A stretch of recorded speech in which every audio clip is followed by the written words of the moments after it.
The Joe Rogan Experience. I think that we're living in this age now of, like this all the time. Everything is just being broadcast all the time. And there's no such thing as like digging up a past anymore because everyone just puts their life out there. And then you can just go digging through someone's Twitter feed or YouTube history, whatever you want to do.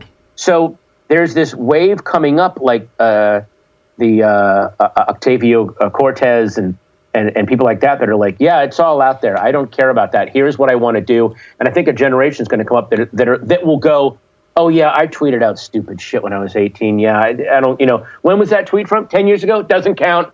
Whatever. She was being an idiot. I was being like. The standards are definitely different now than they were even 5 years ago. But there's a generation of people putting luminol on people's online history that will die out and it'll turn into. If it was something horrible a week ago, yes, let's talk about that. If you dug up something someone did 10 years ago, everyone's going to go, yeah, you should see this shit I put out. Like that won't land the way that it is now. It just won't think our expectations of people are different. We're not under the illusion anymore that these aren't real people because we want them to be presidential or we want them to be a representative. We're not under the illusion anymore that they're not real people. It's almost like when they had to admit that WWE was fake. It's like, okay, now we could just enjoy it for what it is. Yeah. You don't have to have these arguments with your friends over whether or not it's fake. Yeah, but the thing about the WWE that everyone keeps forgetting is, yes, it's scripted, but it's scripted mayhem and destruction. They are scripting out these people, these men and women going, in the script, you're going to fall 40 feet onto a table of glass. Yes, we scripted that to happen, but it's still a person doing that. Yes. Like there's a level of adrenaline junkiness and athleticism that goes beyond, I think, athletics. Yeah. So when people are like, yeah, wrestling's fake. Yeah, no shit. These people, it's like when you watch a Jackie Chan film, that's a scripted film too. Stick around for the end credits. He just got his skull knocked open. Yeah. He punched a hole through his skull doing a stunt. So you're dismissing something. Your definition of fake needs to be tweaked a little bit in this case. Yeah, that makes sense. It's another way of looking at it. It's definitely scripted. It's not like they're risking it all because they don't know what the outcome's going to be. It's different than an actual athletic event, but it's still pretty badass. Like as far as what they're able to do, I mean, they don't get nearly enough credit for it either. Because while they were doing it before the lockdown, they were doing it 250 plus days a year, traveling all over the country, throwing each other on tables. In those days, skating was still very much a novelty. And then in the 90s, like X Games came into play, and then all of a sudden, my name was well known, not mainstream, but getting there. And then our video game came out, and then it was just like, oh, you're just a sellout. Wow. And it was like... Because of the video game?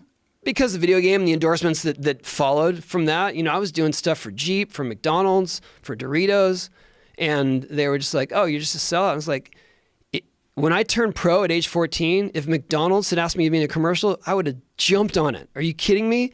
Like, I was eating McDonald's my whole life. I still do. So it was more like they thought somehow I changed my values, and was just like, I haven't changed my value system. It's just that I'm getting these opportunities finally. And I've been doing this for most of my life. For the most part, you're getting opportunities that they're not. So the best way to dismiss that or diminish it is to say that you're a sellout because you're on a video game. Like, that's so short-sighted. Sure. But so what I'm saying is that just sort of steeled my resolve where...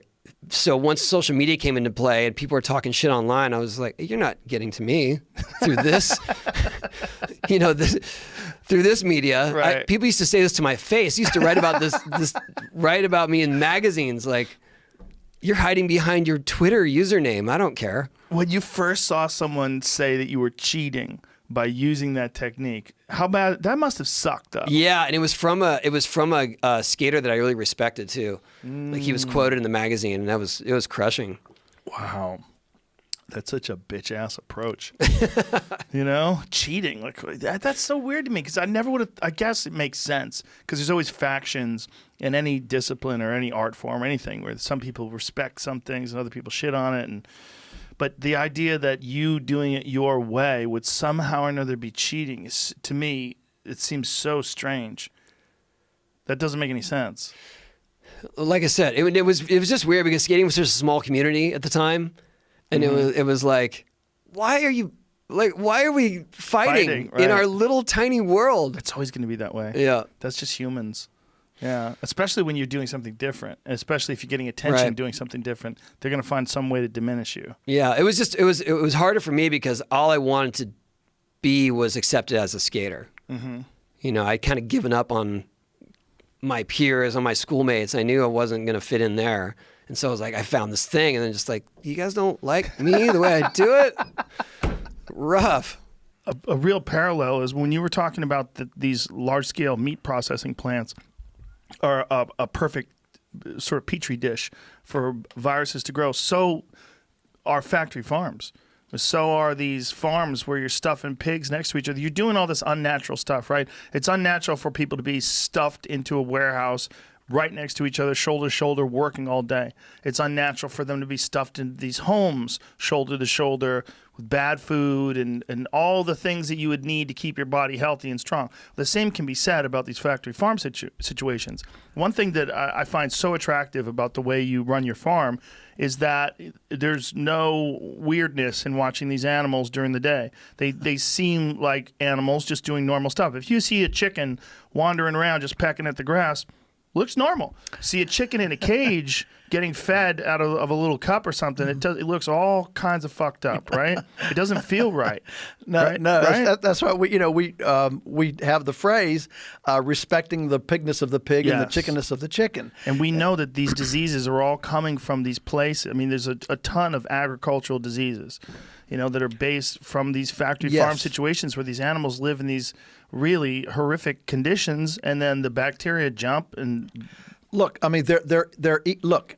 If you ate in your toilet would you like to eat your toilet every day? Right. Exactly. That's how they eat. They're breathing in their fecal particulate matter, which is, putting lesions in their tender respiratory membranes, making lesions there. And so when you have those kinds of conditions, and they're not getting exercise, they're not getting fresh air, and so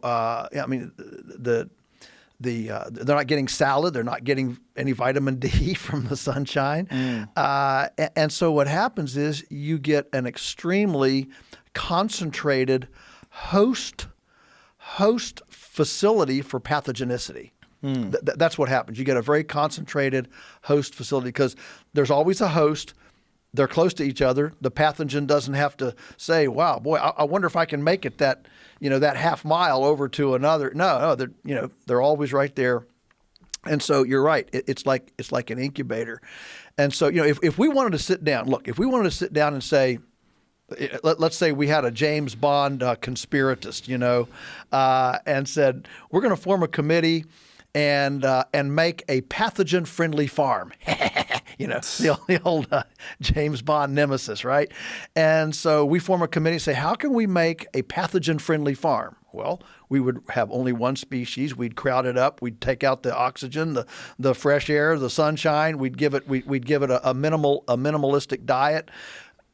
What I've just described is modern, efficient industrial factory farming. You couldn't design a better system for conductivity of pathogenicity.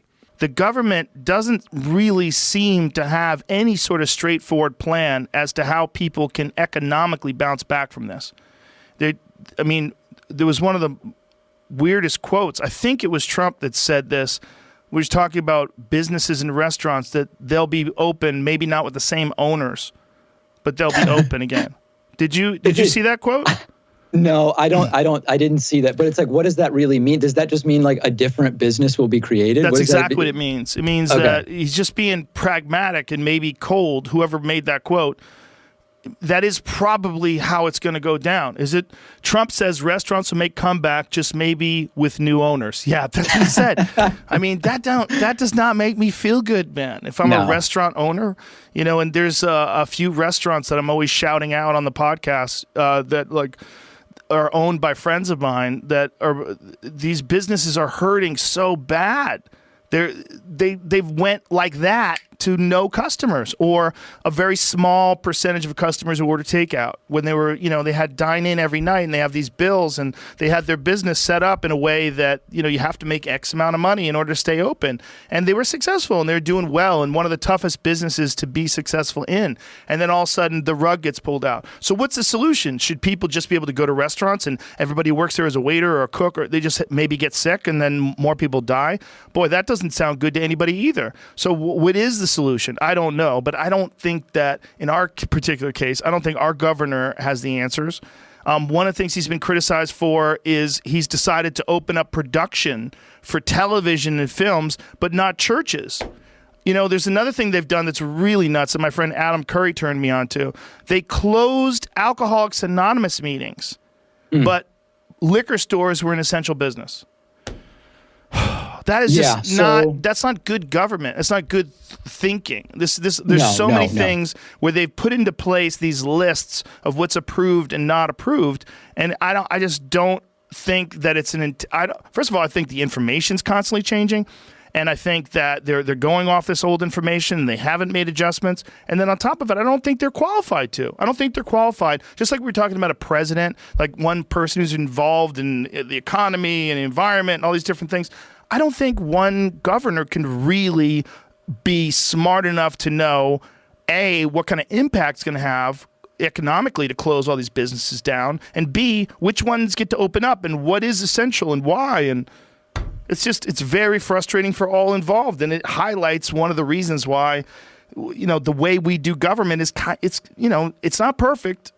It's definitely better than a lot of ways, a lot of places in the world, but there's a lot of holes in it.